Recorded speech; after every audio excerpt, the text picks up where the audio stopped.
Olá, tudo bem?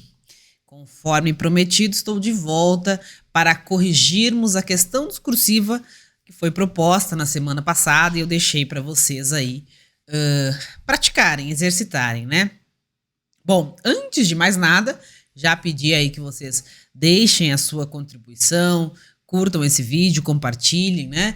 E desde já agradecer o retorno de vocês aqui para acompanhar a correção da nossa questão. Bom, todos aqueles que baixaram a questão, né, e forneceram seu e-mail, vão receber, né, depois aí esse espelho que a gente vai comentar aqui agora, certo? Então, vamos logo aí para a correção da nossa questão. Vamos lá. Então, o nosso enunciado, né, era uma questão ali que exigia que determinássemos a base de cálculo ali do ICMS na importação, né, calculasse o ICMS e ainda o crédito por entrada desse bem importado que destinava-se ao ativo permanente. Então, a questão nos trouxe ali uma série de informações, né, diz que tratava-se de um equipamento importado e que ia integrar o ativo permanente da empresa. Nos trouxe ali o valor da importação, $400 mil, nos deu o valor da importação em dólares e o valor da taxa de câmbio, né, ao qual deveria ser calculado aí esse imposto de importação, despesas alfandegárias, frete interno do porto até o estabelecimento, trouxe a data do desembaraço aduaneiro, data da entrada física e várias taxas de câmbio ali de várias datas diferentes, né, justamente para verificar se o aluno sabia ali especificamente qual taxa de câmbio utilizar, né, qual a taxa de câmbio deve ser a referência aí. Bom, colocou a alíquota, né, trouxe ainda a taxa de câmbio do pagamento, havia informado que esse contribuinte é do estado do Ceará, porém, a mercadoria entrou pelo Porto de Santos, no estado de São Paulo. E essas aí foram as informações que a questão nos trouxe. E, com base nisso, ainda afirmou que a empresa realiza 100% de suas operações tributadas, né? E aí, nos faz as seguintes perguntas. Primeira delas, qual o valor da base de cálculo do ICMS na referida operação? O valor do ICMS de sacar na nota fiscal, né, o valor total de sacar na nota fiscal, e o crédito, né, que esse contribuinte poderia se aproveitar aí no mês de novembro de 2018. Bom, aqui eu trouxe uma ponderação das notas, né, considerando que esse seria um estudo de caso valendo 5 pontos, para que vocês consigam, acompanhando o que está no espelho que vocês responderam, conseguir ter uma ideia aí de qual seria a nota, né? Conseguir fazer a autocorreção. Bom, vamos lá então. Com relação à base de cálculo, o artigo 28 da Lei 12.670 nos traz ali uma reprodução, né, da Lei Candir, informando como calculamos a base de cálculo do ICMS na importação. Ela é dada pelo valor da mercadoria, né, ou bem constante no documento de importação, observado o disposto no artigo 29. O artigo 29, ele vai nos dizer que nós devemos utilizar a taxa de câmbio utilizada pela Receita Federal lá no imposto de importação, né? Independente se depois disso a taxa aumentou, a taxa de câmbio diminuiu, ou do preço, né, que efetivamente foi pago, isso é irrelevante. Nós vamos utilizar, né, para conversão ali em moeda nacional, a mesma taxa de câmbio utilizada no cálculo do imposto de importação, certo? E aí já nos dá a resposta aqui sobre qual taxa de câmbio a gente deve utilizar. Bom, então vou pegar esse valor de mercadoria, vou transformar em reais utilizando a mesma taxa de câmbio utilizada no imposto de importação, né? E vocês lembram aqui que foi R$3, né? Imposto de importação calculado a taxa de R$3. O que mais compõe essa base de cálculo do ICMS na importação? O imposto de importação, o IPI, que a questão não nos trouxe, IOF, né, que a questão também não nos trouxe, e quaisquer despesas aduaneiras, assim entendidas aquelas efetivamente pagas à repartição alfandegária até o momento do desembaraço aduaneiro, além do montante do próprio imposto. Então, essas despesas aqui, né, pagas à repartição alfandegária até o momento do desembaraço aduaneiro, nós temos R$8 lá, né? Veja que nós temos um valor de frete, mas que é um frete que ocorre após o desembaraço aduaneiro, que é justamente, vamos ver aqui onde está essa informação, frete interno do porto até o estabelecimento, né? E na base de cálculo da importação, nós utilizamos as despesas ali até o momento do desembaraço aduaneiro. Consequentemente, esse frete aqui pode até ir compor o custo dessa mercadoria, no caso é um bem, né? Desse bem, mas para fins de base de cálculo do ICMS da importação, não nos diz nada, né? Não nos diz respeito aqui, pois é uma despesa aí que ocorreu após o desembaraço aduaneiro. Bom, voltando então, vamos ver o cálculo propriamente dito. Então, base de cálculo, valor da mercadoria, imposto de importação, mais IPI, mais IOF, mais despesas aduaneiras, mais o montante do próprio imposto. Então, o valor da mercadoria transformado em reais pela taxa de câmbio utilizada no imposto de importação, que foi R$3, 400 mil dólares vezes 3, vai me dar 1.200.000. Eu tenho aqui mais 36 mil reais. O que são esses 36 mil reais? São justamente o imposto de importação, né? Que lá estava 12 mil dólares, a taxa de R$3. Mais as despesas alfandegárias. E aí eu preciso incluir o montante do ICMS na base de cálculo, né? Porque o ICMS é o imposto por dentro. Em regra, ele já vem, né, incluso na base de cálculo quando nós estamos dentro de uma cadeia normal de circulação ali das mercadorias do ICMS. Na importação, essa mercadoria está sendo nacionalizada. Obviamente, não teria como o ICMS estar na sua base de cálculo, né? Então, em regra, a não ser que a legislação taxativamente diga para ser feito desse modo em outro momento, é somente aqui que a gente usa esse cálculo para colocar o ICMS na base, na sua própria base de cálculo. Essa é a regra, o ICMS é o imposto por dentro, ele está na sua base de cálculo, mas nos demais cálculos ao longo da cadeia, ele já vem embutido, digamos assim, nessa base de cálculo. Então, é nesse momento que a gente utiliza esse cálculo, no momento da importação. Então, como que eu coloco o ICMS na sua própria base de cálculo? Eu pego o montante, né? Pego esse somatório aqui, pego essa base de cálculo e divido por 1 menos a alíquota. No caso, teremos 0,82, né? Quando eu pego esse somatório aqui e divido por 1 menos 0,18, eu vou ter o valor da base de cálculo, 1.507.326,83, né? Esse cálculo é um cálculo que a gente faz bastante coisa, a gente utiliza até a alíquota aqui embaixo, né? Porque é 1 menos a alíquota, é o cálculo que eu faço para incluir o ICMS na base de cálculo. E é muito comum, né, quando estamos falando de questões objetivas, né? Principalmente múltipla escolha, você faz esse cálculo todo e já tem uma resposta direta ali dizendo que o valor do ICMS é 1.507.000. Não, isso aqui, até aqui estávamos no cálculo da base de cálculo, né?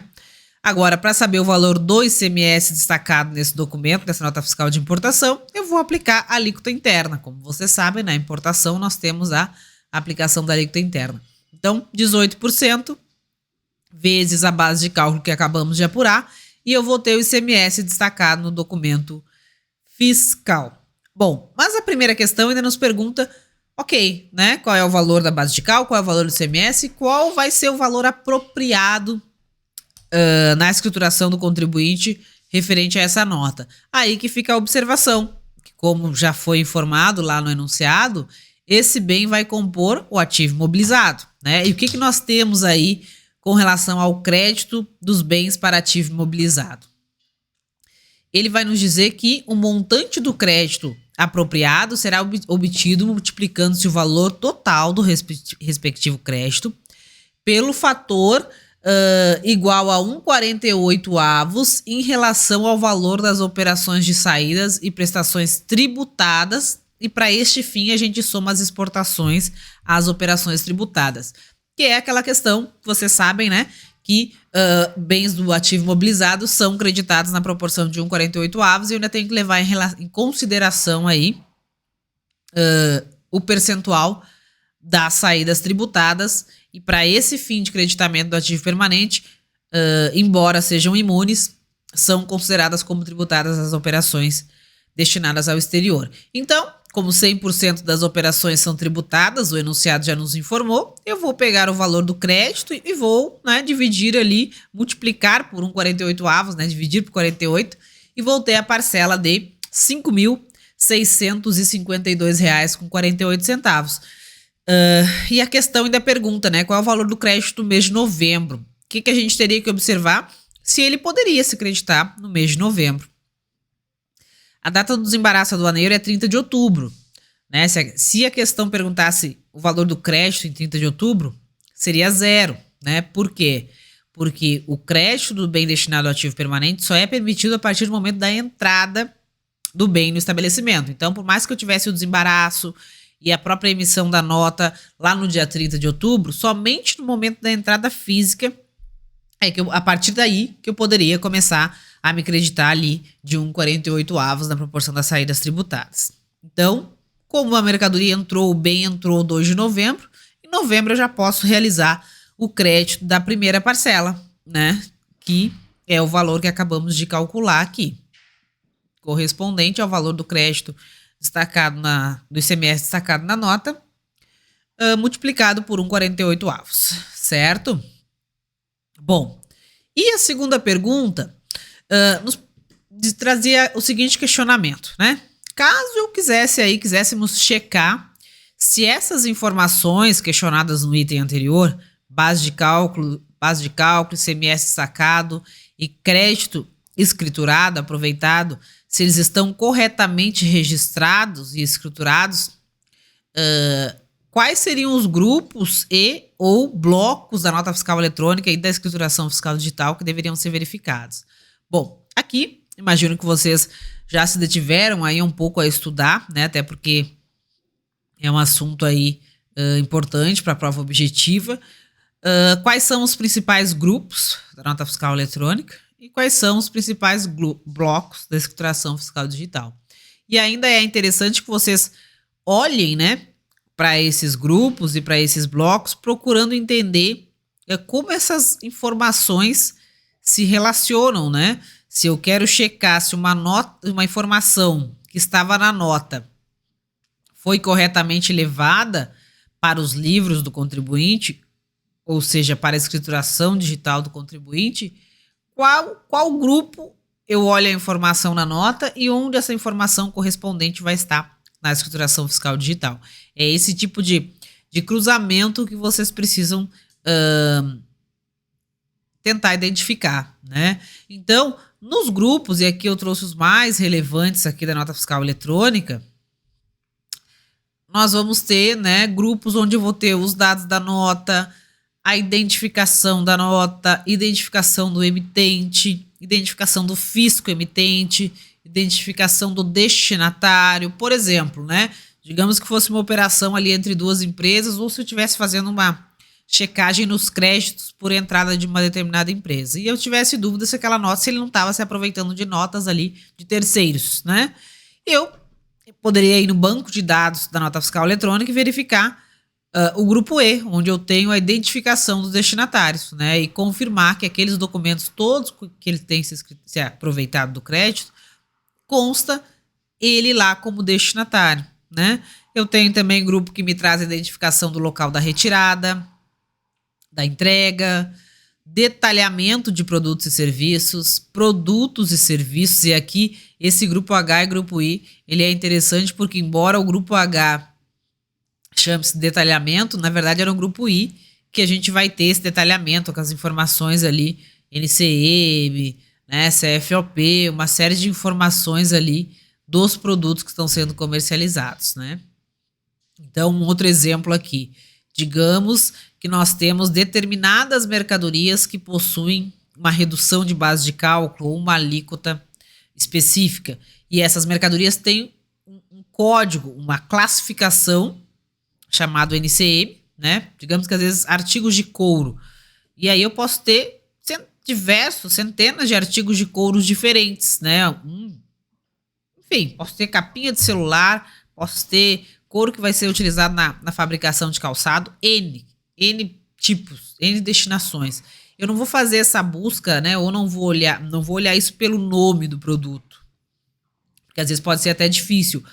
Eu vou utilizar o NCM, né? E normalmente a redução base de cálculo, enfim, está vinculada ao NCM. Então eu iria lá nesse grupo aqui, produtos e serviços, né? Listaria todos classificados naquele NCM, que eu estou querendo checar se a empresa está utilizando o tratamento correto. E ali eu traria, primeiro, do grupo I, eu ia buscar os dados do NCM. Ok, vai lá no grupo I, né, utilizando lá o sistema gerenciador de banco de dados, mas não vamos entrar nesse detalhe, mas para vocês terem uma ideia, né, do que é essa auditoria dos documentos eletrônicos. Eu, utilizando ali um sistema de gerenciamento SQL, enfim, pediria, né, vamos ler as informações do grupo I e trazer todos os produtos classificados com esse NCM. Depois eu pediria para dos produtos correspondentes e no grupo N e trazer todas as bases de cálculos, todos os valores de base de cálculo de todos os itens e todo o valor do produto, né? Se digamos que a redução que tivesse que ser aplicada para a base de cálculo fosse de 60% para todos, eu ia checar, comparar o valor do produto com o valor da base de cálculo e ver se eu tinha essa proporção. Onde eu tivesse algo diferente disso, estaria em desacordo com a legislação. Então é esse tipo de informação, né, que vocês precisam saber onde eu vou buscar.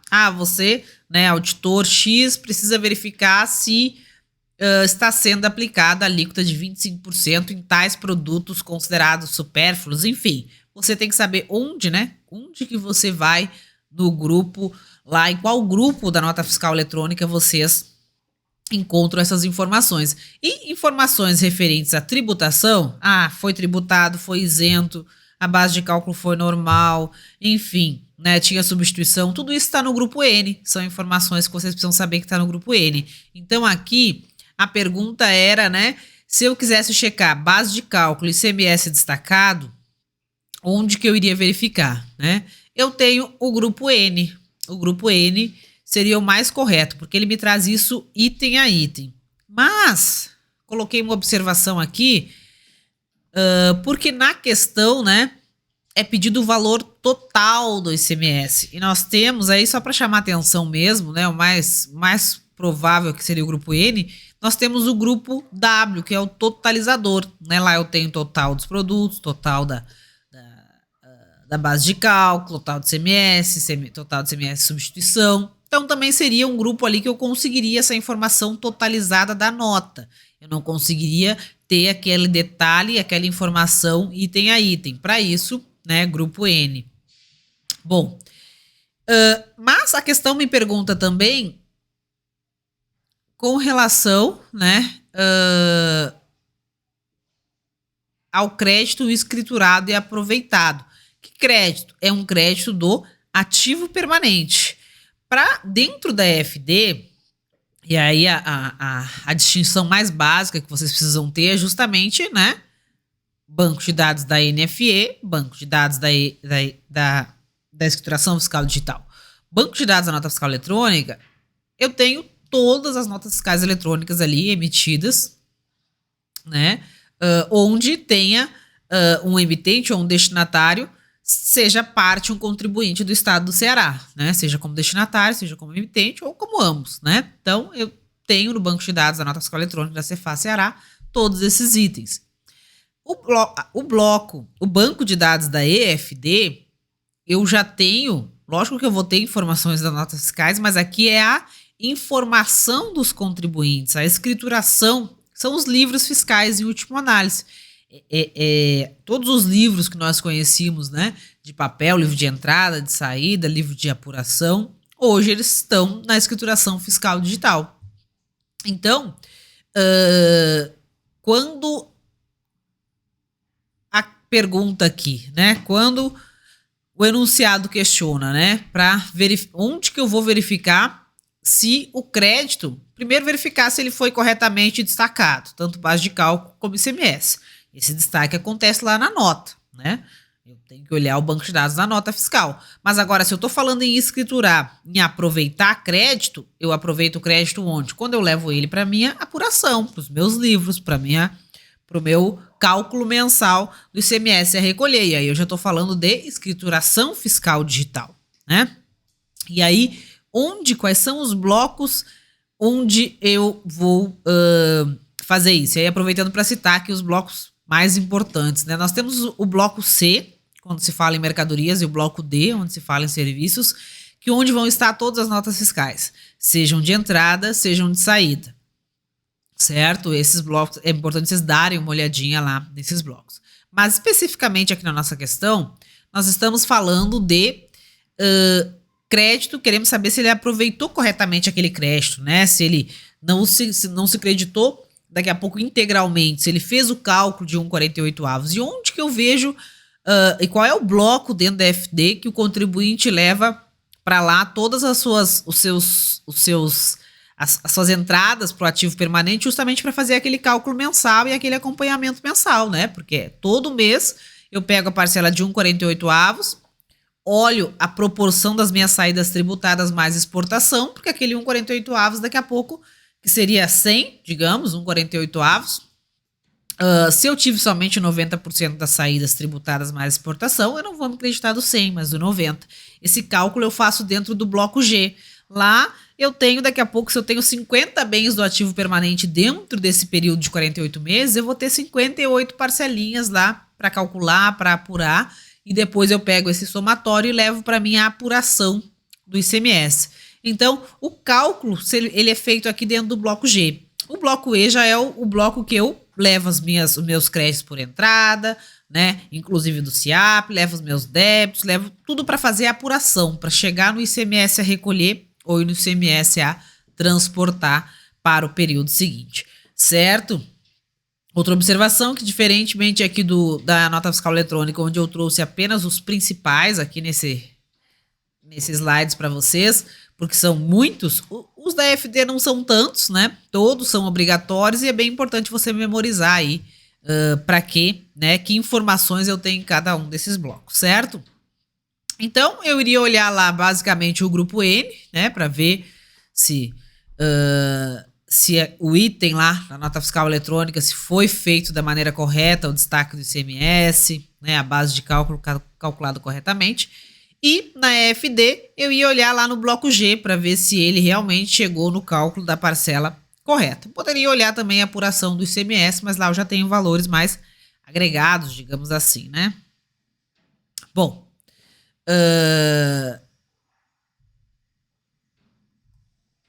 e por último a questão nos pergunta aí qual o local da operação, né? Qual o local da operação ou da prestação, no caso, né, local da operação e a data de ocorrência do fato gerador nessa operação de importação. O artigo 12 nos diz, no inciso 1º, a linha D, qual é o local da operação, que é o seguinte, né? Referindo-se à mercadoria ou bem importado do exterior, o local da operação é o local do estabelecimento do destinatário, né? Ou do domicílio do adquirente, quando esse não for estabelecido. Então, isso aqui, inclusive, já foi pacificado aí pelo STF, que o local, né, da operação é o local onde eu vou ter a entrada física, o estabelecimento onde essa mercadoria de fato vai entrar, né? A questão colocava ali que o desembaraço, né, que a mercadoria chegou ao país ali pelo Porto de Santos, em São Paulo, podendo de repente causar aí alguma dúvida se o fato gerador teria ocorrido aí ou teria ocorrido no estabelecimento do Ceará. Então, é no estabelecimento do destinatário, né? O desembaraço aduaneiro, ele é marco para data do fato gerador.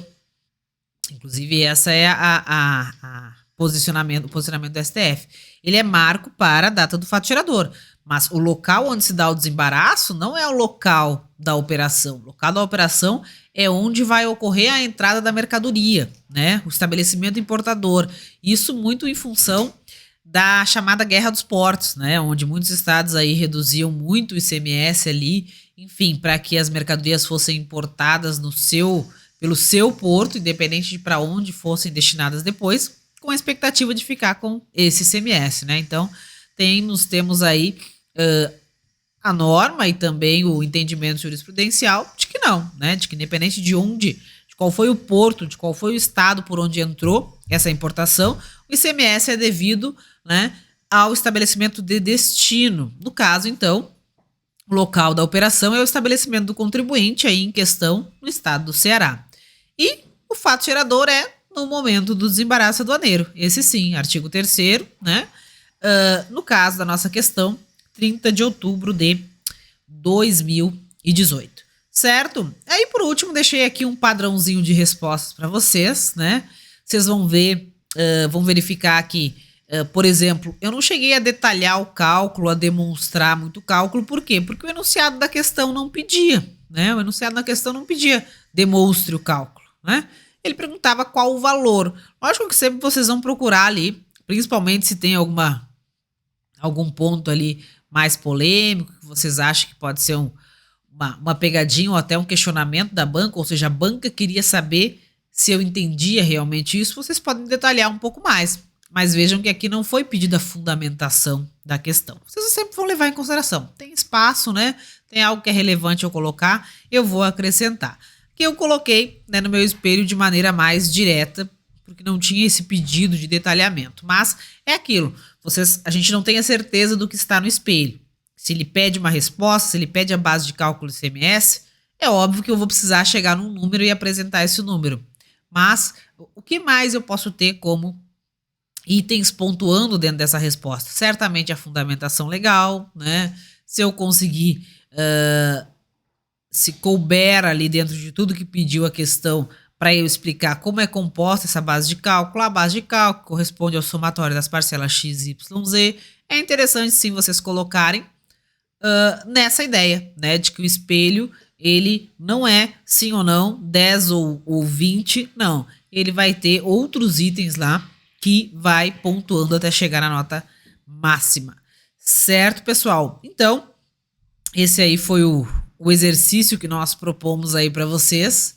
E quem está aí na nossa lista de e-mail vai receber também os slides aí do espelho da correção. Certo? Qualquer dúvida, deixe seus comentários aí. Mais uma vez peço que curtam aí o nosso vídeo, compartilhem com o pessoal que está se preparando aí para provas discursivas, não apenas a essa da Cefaz Ceará, mas provas discursivas de físicos estaduais, porque base de cálculo da importação é sempre um assunto bem plausível, bem possível de aparecer nas provas discursivas. Certo, pessoal? Até mais, até a nossa próxima aula. Lembrando que ainda teremos, né, ao longo dessa semana, a nossa aula de PAT, né, Processo Administrativo Tributário, e ainda uma revisão final aí com questões de base de cálculo, enfim, questões aí de todos os impostos, de processo administrativo tributário, uma revisão final aí com questões. Acompanhem aqui no canal que certamente aí até sexta-feira essas duas aulas serão postadas também. Um abraço e até a próxima aula.